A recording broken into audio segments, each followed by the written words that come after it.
Okay, good morning guys. Ito na ulit tayo for another videos.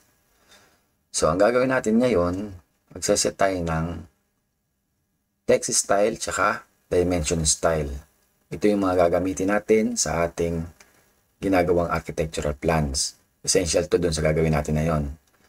So, ang unang gagawin natin, iset natin yung text. So, ang unang command is st. Type st para lumabas yung text style manager. Eri na tayo. So, ang una natin gagawin, siyempre, mag-check ng font, mag-create ng new text style. So, punta tayo sa new. Halimbawa, dun sa mga tagging natin dun sa floor plan, kagaya ng bedroom 1, bedroom 2, living area, toilet and bathrooms, kitchen, mga ganon. So, itong gagawin natin. So, halimbawa, ang name na gawin natin ay tagging. Kasi, ilalagay natin doon sa floor plan, di ba? O, sa font name, ano daw ang font name natin? Gagawin natin dyan. So, para medyo visible, malinaw, dapat medyo bold. So, Arial ang gagamitin natin. So, Arial. Ayan, Arial. Ayan. Tapos, yung height natin. Itong height, guys, depende sa, sa scale na gagamitin. Kung halimbawa, ang scale na gagamitin nyo sa drawing nyo is 1:50.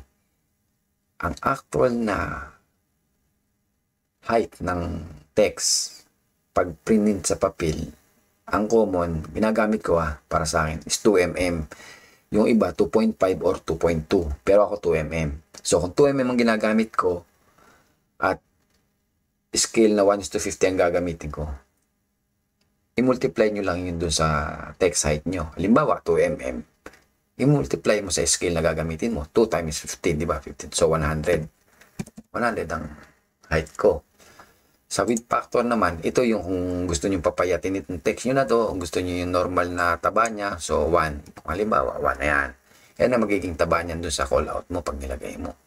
Tapos, pag okay na yan, apply, close. Diba? O, susunod naman natin gagawin is yung dimension text. So, ST ka ulit. Enter lang. Diba? Yan. So, new tayo ulit. New. O, lagyan naman natin doon dahil ito sa dimension. So, dim text. Ayan. Halimbawa, ayan ang yung pangalan na gagamitin mo. Ano naman ang font name? Karaniwan kasi sa dimension text, Romance lang ginagamit namin dyan o kaya sans serif. Pero ako, ginagamit ko Romance SHX. So, R. Nakikita mo, hanapin mo dito yung Romance SHX. So, Romance SHX. Ayan. So, ayan yun. Ngayon, hindi ko ginagamit yung masyadong mataba na to. So, ang ginagawa ko dito, pinapapayat ko ng konti. Width factor na 0.8 lang. Ayan. 0. Ayan. Tapos, dito sa height, kung makikita nyo guys, hindi tayo maglalagay ng value dyan. 0 yung lalagay natin ng value dyan. Bakit? Kasi yung height na yan, iseset natin dun sa dimension style mismo. Dun tayo magseset ng height niya. Kasi magdidepende din dun yung ating scale na gagamitin. Okay? So, play mo lang yan, then close. So, punta naman tayo ngayon sa ating dimension style. So, type mo lang D, then enter. Yan na yan, ating dimension style. Makikita mo, meron na akong sample na ginawa dyan. So, halimbawa, gagawa tayo ng bago. So, new ka lagi, laging new. O, tapos, since scale 1:50 ang gagawin natin doon, type natin scale. That's 50. Sabihin, ito yung ating file name na, dimension style na gagamitin. Ayan. Tapos, ayan, magmamodify na siya ng kusa. Punta tayo dito sa mga, nakikita niyo yung mga menu na yan. Punta tayo dito sa una sa lines. Ayan, nakikita mo, nandito yung dimension lines, extension lines. Tapos yung beyond extension lines. Sa dimension line, tatanong ako ng kulay mong gusto. So, para sa akin, red ang gusto ko. So, depende sa inyo kung anong gusto nyo. Sa line type at line weight, kung makikita mo dito, naka-black siya. Depende din sa inyo kung gusto nyo by black or by layer. O kung gusto nyo mag-define ng sarili nyong line type. Ako, by layer na lang gagawin ko. Sample lang to guys ha. Depende pa rin sa inyo kung ano gusto nyo. Dito by layer din. Tapos sa baseline spacing, 5. Ito yung baseline spacing. Mula dito, yung ano inangat doon, 5 daw. Correction pala guys, yung palang ating baseline spacing is ito. Ipapakita ko sa inyo. Pag linear dimension tayo dito, example, and dyan. Ang baseline spacing natin, click mo tong dimension na to, then may choice dyan. Dim select, ayan o, sa command line. I-pick mo yung baseline o type mo yung D. Then, select mo yung object. D. Ayan, tapos select object. Ayan, baseline spacing na siya. Ngayon, ang sinabi natin doon na is, yung baseline spacing natin is 5. Ito yung dalawa yun. Ito yun. Between sa dimension line na to, pati sa dimension line na to. So, since 5 ang baseline spacing natin doon, kailangan yan, sa scale na 1:50, dapat yan, 250 ang distance itong dalawa. So, i-check natin. So, ayan, 250 oh. Kasi, baka ma-mislead kayo dun kanina sa sinabi ko. Kaya, kinorek ko. Kasi, siyempre, nag-tutorial ka tapos mali-mali information binibigay mo, di ba?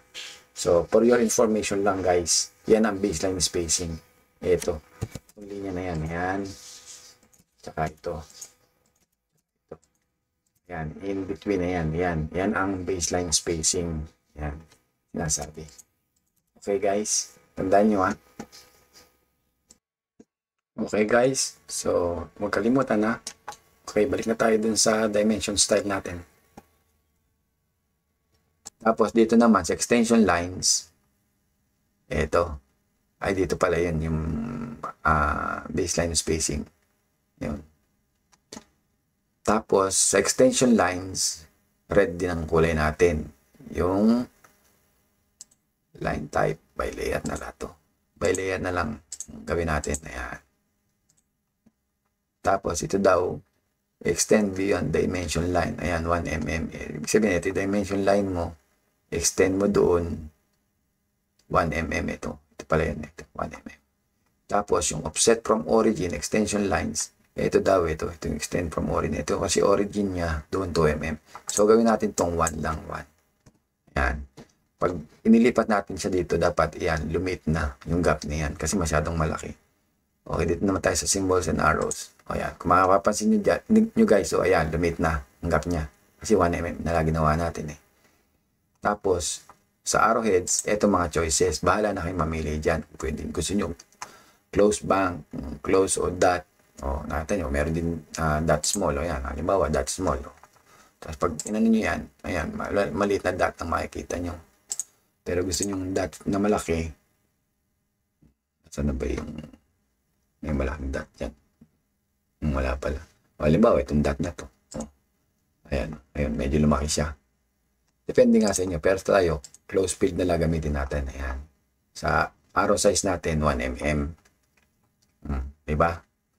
Pag okay na dyan, punta naman tayo sa text. Ayan. Dito na ngayon papasok yung ating text. Kung makikita nyo guys, romance nakalagay dito. Since meron na tayong ginawa doon na dim text, itong gagamitin natin ito, dim text. Ayun. Since wala siyang height doon, di ba? Kaya yan. Eto, dito tayo maglalagay ng height. Kung ano gusto mo, 3. Kaya. O kung gusto mo naman, ayan, kagaya nito guys, halimbawa. Dim text ang ginamit natin.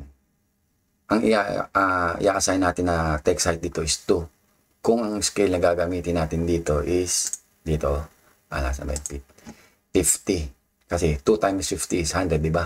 So, 50 na scale. So, dito sa text height natin, 2. Halimbawa, gusto mo maging height nito 3. Magiging 3 yan, pero lalaki. O, yan, di ba lumaki? O, ganun lang yan. So, gawin lang natin dito is 2. Tapos, fit natin. So, sakto na siya, di ba? Yun.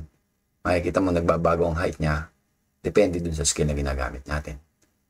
Tapos, dito naman, gusto mo, precision. Ito yung precision pala dito, guys. Nakita mo, 0, 0. Meron siyang decimal 2 places. Pero dito, gawin natin 0, 0. Tapos, nakita mo, by 5 siya. 565, 665, 1125. Kasi naka-round off by siya by 5. Halimbawa, ang talagang actual na sukat nito is 563 lang. Magra-round off siya maging 565. Dito naman, kung halimbawa 1123, maging 1125 na siya by 5 kasi. O halimbawa naman dito 662 lang, 662, magiging 660 na lang siya. Magra-round up siya by 0 and 5, ganun. Hindi siya dimension is not playing by millimeters. By 5 talaga siya naka-round up. Hindi kagaya nung halimbawa accurate o 663, 564 o 1126, ganun.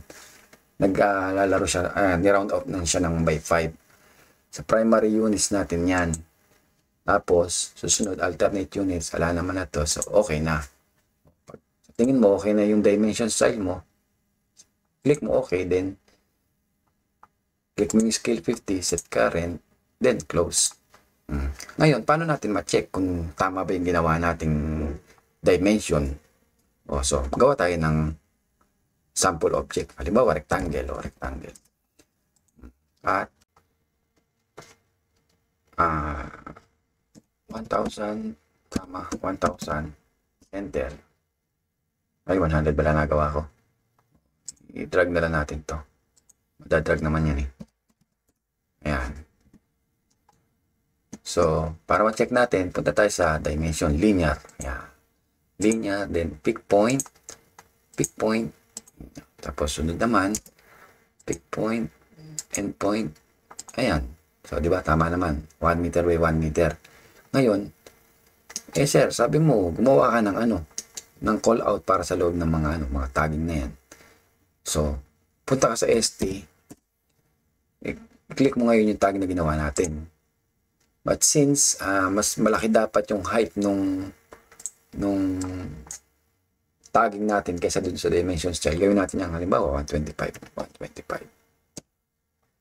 Tapos, gawin natin, sabi ko kanina, ayaw kong mag-width factor yan. So, maglagay tayo para lang makita nyo. Width factor na 0.9 na lang. Ayan.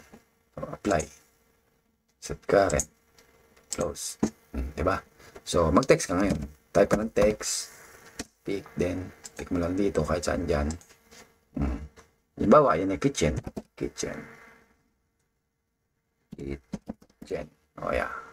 Diba? Tapos, i-move mo lang dito.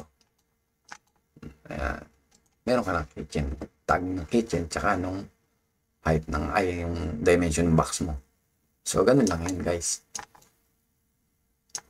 So, if you like this video, subscribe. Thank you.